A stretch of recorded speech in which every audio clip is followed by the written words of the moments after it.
Welcome to ID the Future, a podcast about intelligent design and evolution. Hello, this is Jonathan Wells for ID the Future. I'm here today with Marcos Eberlin. Marcos is a member of the Brazilian Academy of Sciences and holds a PhD in chemistry from the University of Campinas.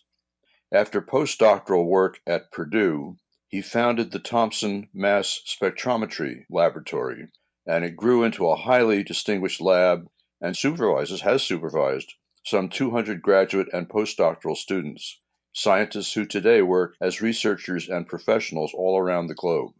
The former president of the International Mass Spectrometry Foundation and winner of the prestigious Thomson Medal in 2016, Dr. Eberlin is recognized worldwide as one of the most productive mass spectrometrists ever, having published close to 1,000 scientific articles.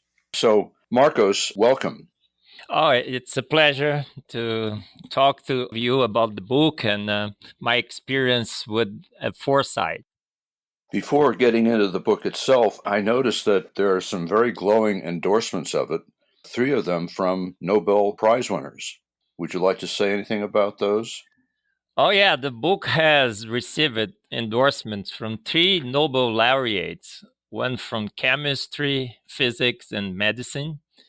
And this seems to be unique. I myself never read a book with such high quality of endorsements. And this is also extraordinary if you consider that people tend to believe that all scientists, at least the well-qualified scientists, they are all evolutionists. Yet 3 Nobel laureates read my book, were confronted by the evidence, and dared to publicly endorse the book. That's amazing, isn't it? And it shows that the message from the book is really strong, that the evidence are speaking loudly. I'm really glad that we got those endorsements. So, Marcos, why is the idea of foresight so important to you in origins science? Well, Jonathan, when you study life and the universe also, you see there are solutions, and those solutions are there to solve really big problems. And then when we see those solutions, we wonder, well, could evolution have provided those solutions? So you start to look at the solutions and to look for mechanisms that could provide those solutions in a gradual fashion, step by step. And foresight is so important because when we study those solutions at the molecular level, we see that those solutions should be there from the very beginning. There's no way that life or the universe could wait for those solutions to appear. The problems would demand those solutions right away. There's no way for waiting for those solutions to gradually evolve, to gradually start to solve the problems. So somebody had to look at the system, to see the system working, and to predict that in the future those systems would show some really bad problems and would demand solutions right away. And that's what foresight is so important. A mind should predict those problems, should also provide those solutions at the very first moment that the problems appeared. So there's no way for a gradual evolution of the solutions that solve so many crucial problems in life. And what is the consequence of that discovery? We discovered then that the mind is essential for life and for the universe to work, to function properly. So there is a really big implication for the origin of life. Marcos, in your first chapter, you talk about cell membranes. Now, obviously, cells can't exist without membranes, but I've read various theories that membranes could form, just spontaneously before life began. and then certain molecules like DNA and RNA could get in those membranes, and that would be the beginning of life. Why is that not as simple as it sounds?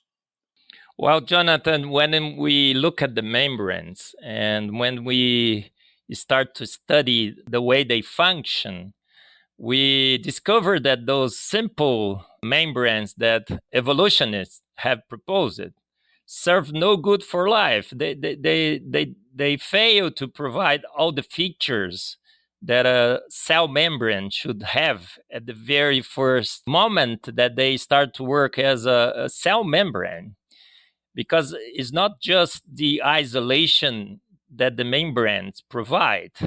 When you look at the molecules that make those membranes, you see that they make a barrier, and that barrier prevents some types of molecules for entering the cell. So the membrane, it does not only isolate life, it does not only protect life, but those membranes should allow some molecules to get in and out. And then you need gates that would dock to those membranes, would land to those membranes and stay there in the very stable way, firm way. So you need gates, doors to open and to close. And this is the most crucial problem for the cell membranes, the permeation problem. So those membranes that evolution have proposed, they are not able to support those gates.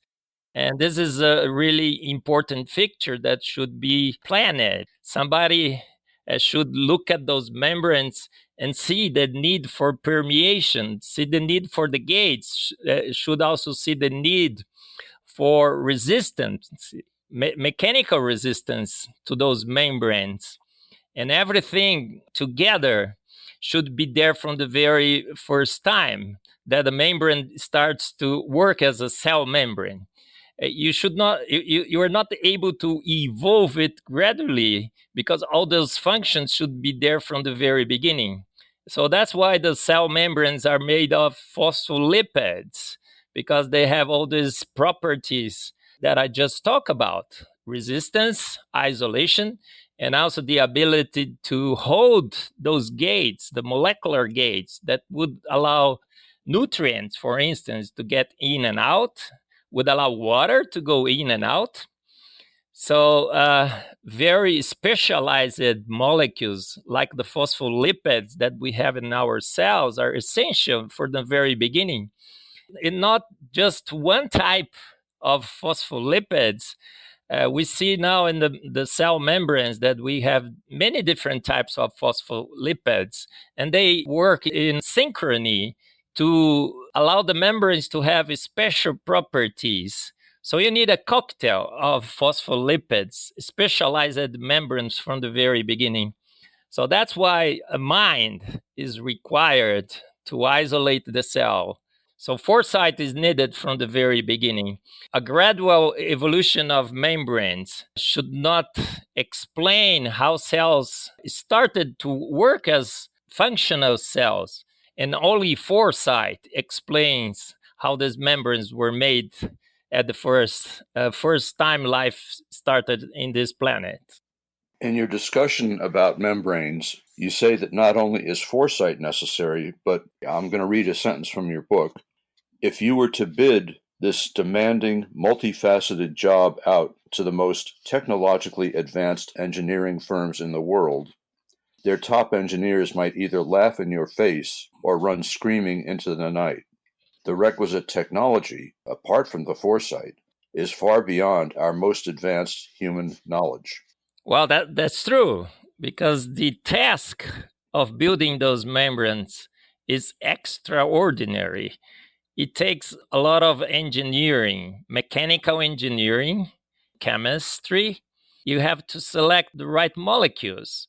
You have to put on those molecules different properties, like a polar head that would love water, and an apolar tail that would, on the other hand, hate water. And this balance of properties between hating and loving water is essential for the membrane. And also you have to tune for the physical chemical properties of those molecules. And then one way to do it is by placing double bonds on the tail. So you can click the tails and flip it a little bit. And also, after doing all of these, you have to make those double layers of molecules stable as a function of pH and temperature. And then you have to have a sensor for the pH and temperature. So the information coming from those sensors would tell you how to change the composition of the phospholipids, to change the amount of double bonds, and also the length of the carbon chains.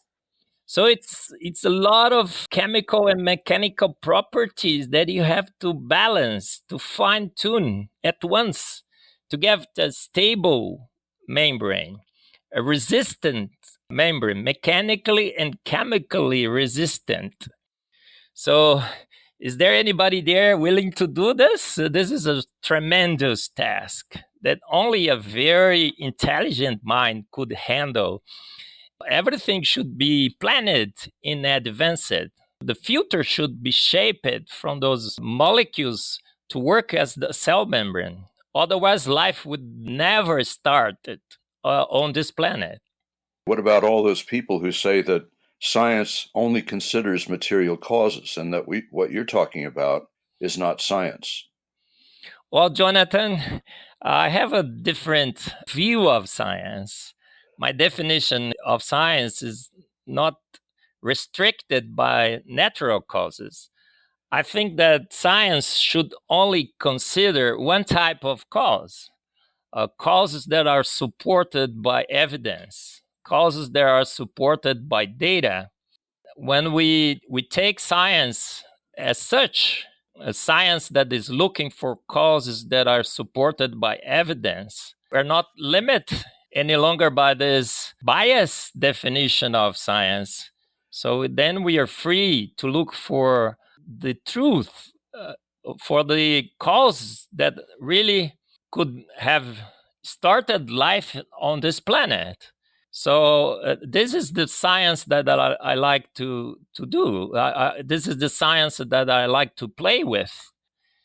Was by using this kind of definition of science and by doing this type of science that I decided in my career to consider the alternative of foresight for the solutions that I see in life, so many of them. And when we consider foresight, we see that foresight is by far the best explanation for many solutions in life and the universe. That's our duty as a scientist. We should follow the evidence wherever it leads. And when we do it, foresight is so clear, is so evident that we are forced to accept it as the best evidence for life in the universe.